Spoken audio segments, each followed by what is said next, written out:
दिल्ली में एक डराने वाली रिपोर्ट सामने आई है। रिपोर्ट के अनुसार 2026 के पहले 15 दिनों में दिल्ली में 800 से ज्यादा लोग लापता हो चुके हैं। इनमें से लगभग 2/3 मामले महिलाओं और लड़कियों के हैं। ये दिल्ली पुलिस के आधिकारिक आंकड़े हैं। इन गायब हुए लोगों में से 509 महिलाएं और लड़कियां हैं और 298 पुरुष। दिल्ली पुलिस के आंकड़ों के अनुसार कुल लापता लोगों में से 191 नाबालिग भी थे।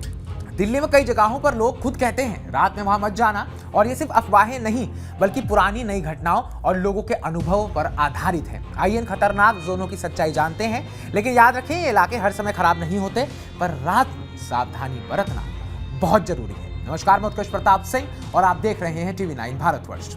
इस लिस्ट में पहला नंबर है पहाड़गंज का, दिल्ली का रेड लाइट वाला इलाका। पहाड़गंज को दिल्ली का सबसे क्रेजी और खतरनाक इलाका माना जाता है। यहाँ रेड लाइट एरिया छिपे हुए हैं, स्पा, मसाज सेंटर चलते हैं। रात में यहाँ से गुजरना मतलब जोखिम भरा। विदेशी पर्यटक भी अक्सर यहाँ ठहरते हैं, लेकिन कई बार पॉकेटमारी, ड्रग्स से जुड़े मामले या अनचाही हरकतें हो जाती हैं। अगला नंबर आता है सीलमपुर का, हिंसा का हॉटस्पॉट।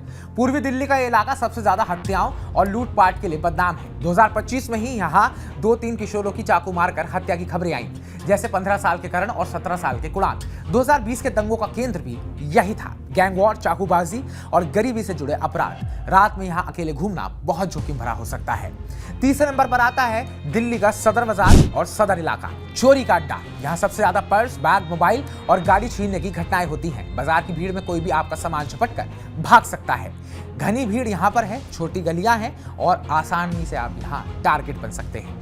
अगला नंबर आता है ISB, कश्मीरी गेट बस अड्डा, झपट्टा मारो का अड्डा। दिन रात शोरगुल, भीड़ और ट्रैवलर्स की वजह से यहाँ छेड़छाड़, लूटपाट और झपटमारी आम है। बस पकड़ने आए लोग आसानी से शिकार बन जाते हैं। यात्रियों की भीड़ में अपराधी घुल मिल जाते हैं। रात में यहाँ इंतजार करना और भी जोखिम भरा हो सकता है, तो यहाँ अगर आप हैं तो सतर्क रहिएगा। अगला नंबर निजामुद्दीन रेलवे स्टेशन और नरेला। रात का डर। निजामुद्दीन स्टेशन पर रात में मोबाइल छीनना, चाकू दिखाकर लूटने की घटनाएं आम है। नरेला भी इसी कैटेगरी में आता है। अंधेरा, कम लोग और अचानक हमला।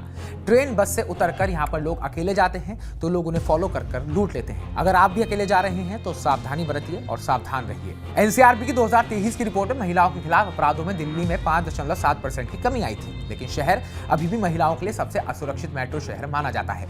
2025 में भी दिल्ली पुलिस के आंकड़े बताते हैं कि स्नैचिंग, रॉबरी जैसे स्ट्रीट क्राइम में कमी आई, लेकिन कुछ इलाकों में अभी भी खतरा बरकरार है। NARI 2025 की रिपोर्ट में दिल्ली महिलाओं की सुरक्षा में सबसे नीचे रैंकिंग में है। रात में 35% महिलाएं असुरक्षित महसूस करती हैं। बचाव के आसान तरीके भी हैं, जैसे अनजान कैब ना लें, ओला उबर से बुक करें, लाइव लोकेशन शेयर करें, बैग, मोबाइल सावधानी से रखें, भीड़ में सतर्क रहें, और अगर कोई परफ्यूम, खाना, दवा ऑफर करे तो उसे ना छुएं, ना सूंघें। बच्चों को GPS ट्रैकर दें और फैमिली में SOS प्लान रखें। दिल्ली का दिल बहुत बड़ा है, लेकिन इन इलाकों में सावधानी रखना समझदारी है। हम सब मिलकर शहर को सुरक्षित बना सकते हैं। जागरूक रहें, रिपोर्ट करें और अपनों को बचाएं। बाकी ताज़ा अपडेट्स पाने के लिए TV 9 भारतवर्ष को सब्सक्राइब करें।